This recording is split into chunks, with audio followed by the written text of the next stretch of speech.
good evening para sa ating mga kapwa driver dyan, kapapauwi, no? Lalong-lalo na sa ating mga kasamang tricycle driver. So ayoko sanang gawin topic to ngayon, pero since na meron na naman tayong nakita, matagal ng issue to sa mga tricycle driver. Laging nasa gitna ng kalsada. Tayo nadaanan kanina, hindi lang kasi ako nakapag-record, merong mabilis na nasa likod na hindi ko alam kung anong sasakyan yun. Busina siya ng busina doon sa tricycle, at mukhang nagmamadali yung ating naka 4-wheel.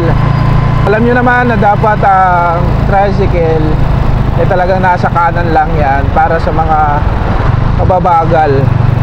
Halimbawa, pag gusto mo mag-overtake, pupunta sa gitna, tapos babalik sa linya mo, no?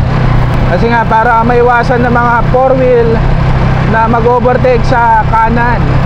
Kadalasan kasi yan yung pinaka-blind spot. Nagkakasagian kasi nga hindi nakikita yung nasa kanan. Bihira yung mga ganyan Dati napapanood ko lang yung mga nasisigawan or yung mga kung ano-anong comment sa mga tricycle driver na kesyo hindi alam yung mga rules para sa kalsada.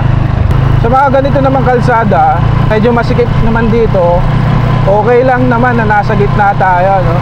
Kasi kung titignan nyo yung mga kalsada natin dito sa atin, hindi naman ganun kagandahan. Pero kung mga national road, dyan talagang mabibilis yung mga sasakyan. Kaya iwasan natin na mga tricycle driver, wag tayo sa gitna.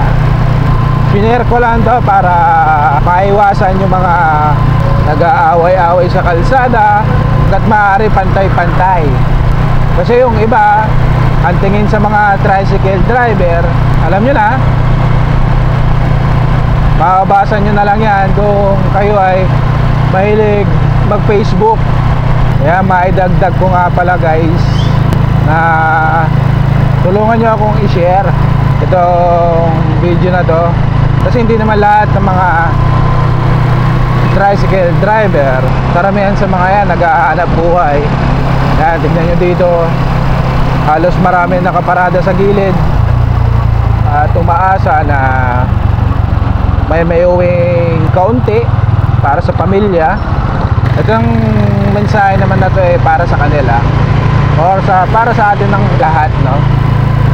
At para dun sa kung sino man yung kanina hindi naman ako sigurado kung ano rin yung Facebook yun, or kung sino man dyan mahilig mag-drive ng 4-wheel na laging nagmamadali, para maiwasan naman yung mga git-gitan.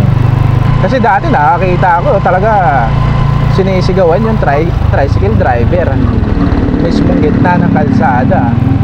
At dyan na nag-uumpisa yung mga gulo dahil sa hindi pagkakaunawaan sa kalsada.